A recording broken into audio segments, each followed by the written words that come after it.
Alright, so following on from my first video on the blog, what you learn well in school, I wanted to continue to move through the points.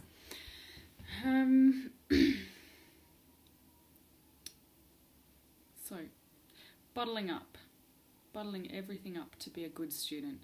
What we learn at school is how to be a good student. It's a very good point. There's just the way to behave in a classroom, to be quiet, to fill in the blanks, and provide the answers that the teacher wants to see. Not the answers necessarily that you feel are correct, but the answers that get you that pass, essentially. So we learn how to be good students in schools, not necessarily learners. We learn obedience. We learn if we aren't obedient, there will be shame. So we silence ourselves, and that's one of the greatest things that we learn at school, is to be silent and to contradict our own feelings. And so we go on later in life to continue doing that. Shut down our intuition, because the outside world, we're imposing on ourselves the opinions of others just to be seen as at a certain status and place in the world, because it's all about place in the world. So we grow up and find sharing our feelings and thoughts a great challenge. We learn that our own inner wisdom, our inspiration, is disregarded, and our creativity becomes stifled because we're hardly ever permitted to use it. So where in school are we given full reign? I mean, I know I touched on earlier, you learn in school to repress your urges, your natural urges, until then you come to the bell rings for PE. Okay, so now it's time, when somebody else says it's time to move in a little pocket, because that's the allocated time. What if I don't feel like it?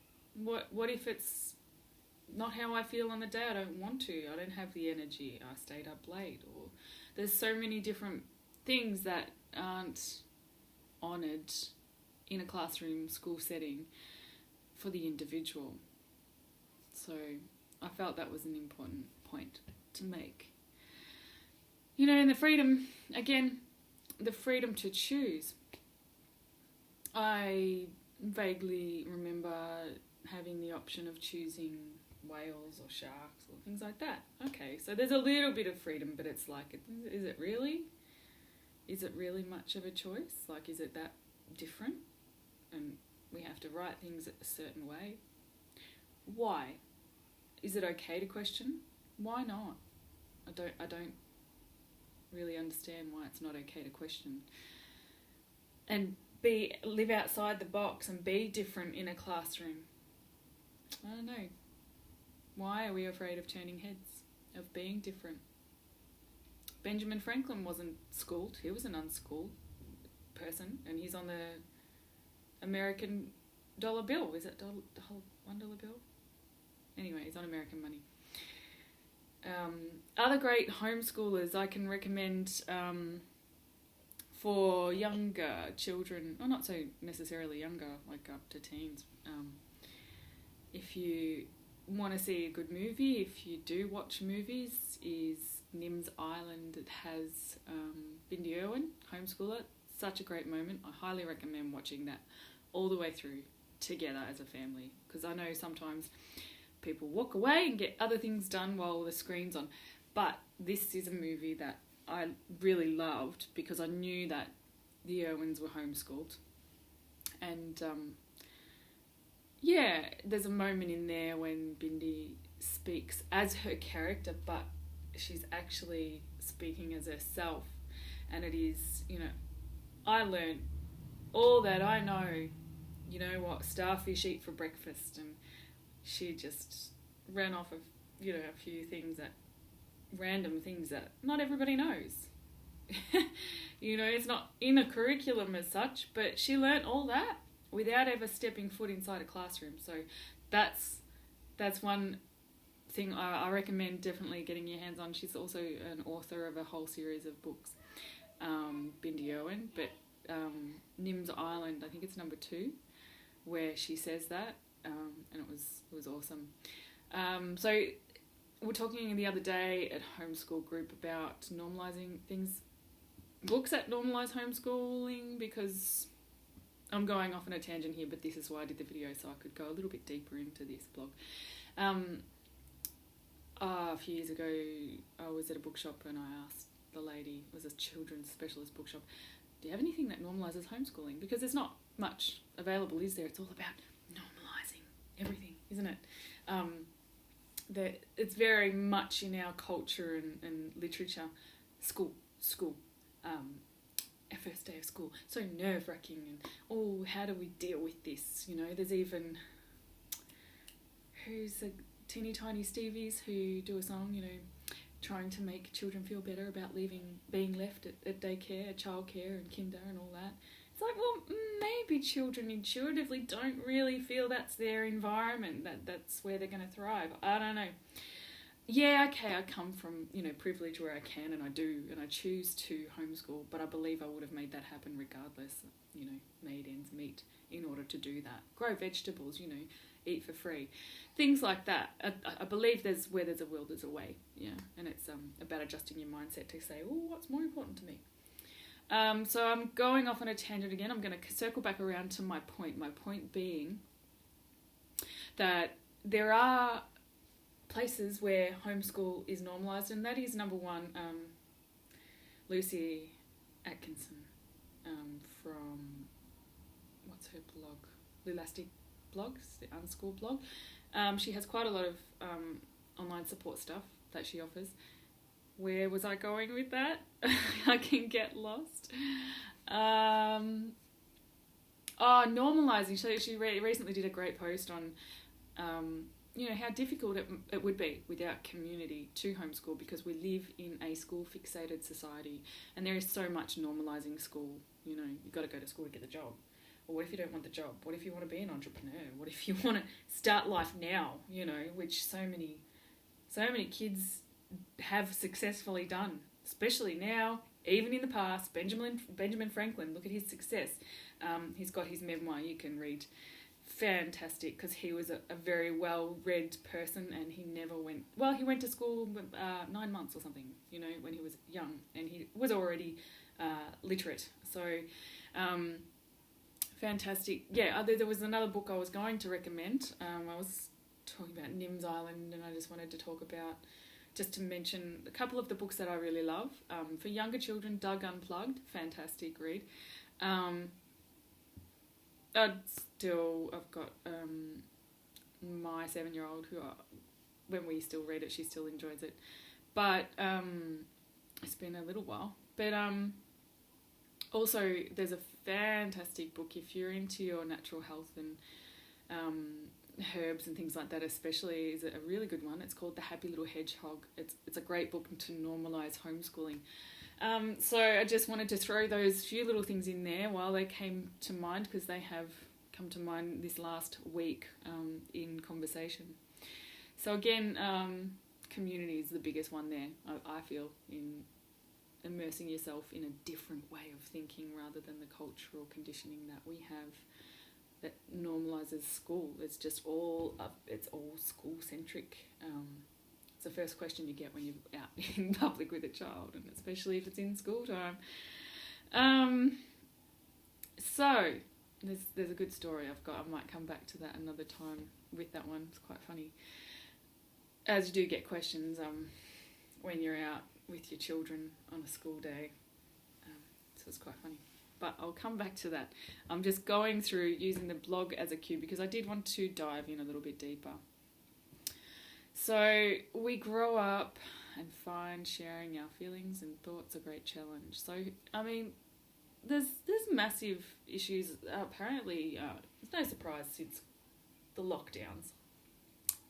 epically failed lockdowns, that psychologists are thriving right now, and they cannot keep up with the amount of mental illness that people have been suffering. So it's a huge issue, and I do honestly feel like a lot of the roots of this pandemic of mental illness comes from our cultural and societal constructs and conditions of squashing.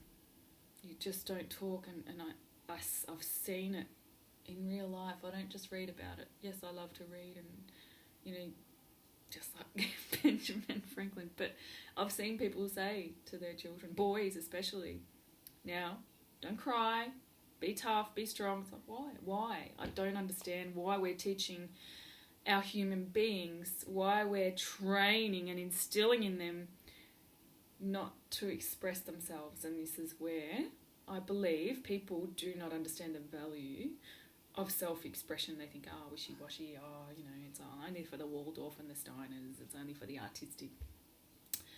It's for the confidence, and you know what? That's undervalued. I believe confidence is undervalued, and that's squashed. Why? Because you've got to see yourself as low and underneath other people to strive, to work and pay your taxes. You've got to pay your taxes. That's what they want, right?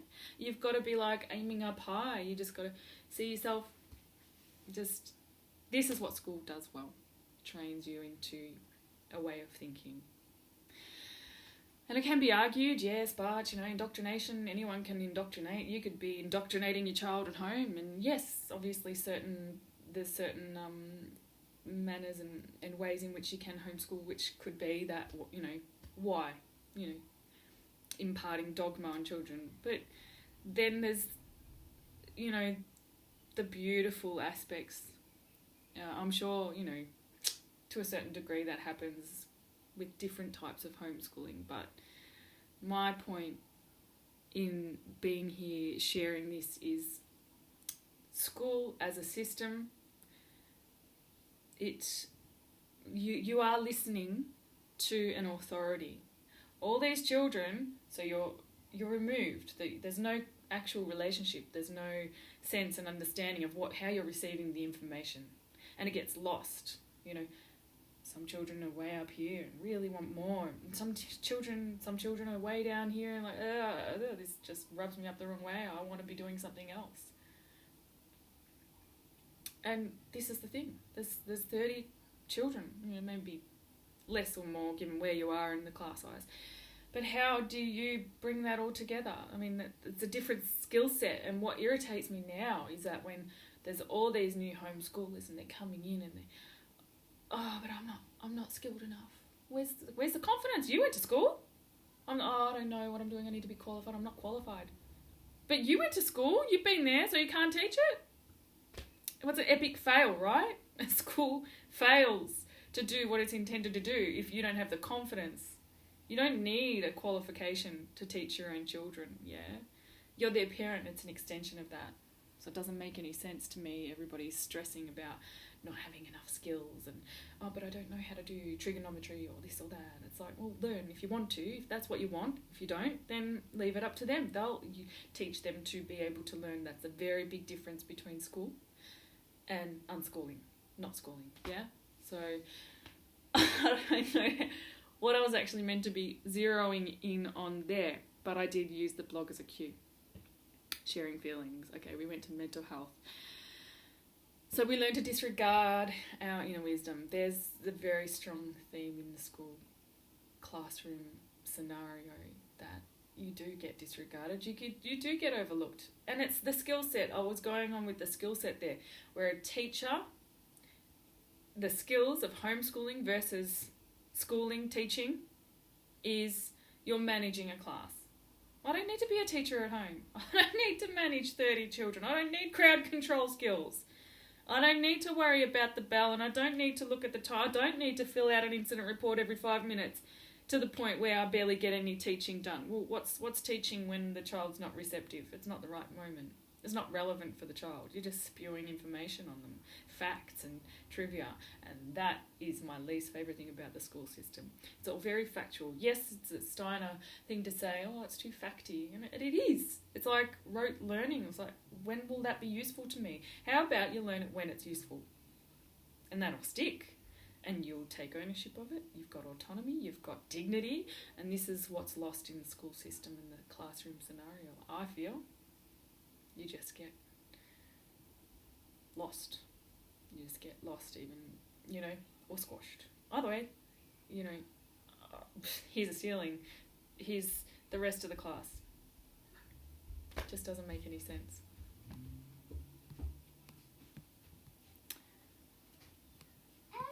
I have a little one coming in the room, so I might just leave it there and go back to mumming and come back another time and rant on. I'll see you soon.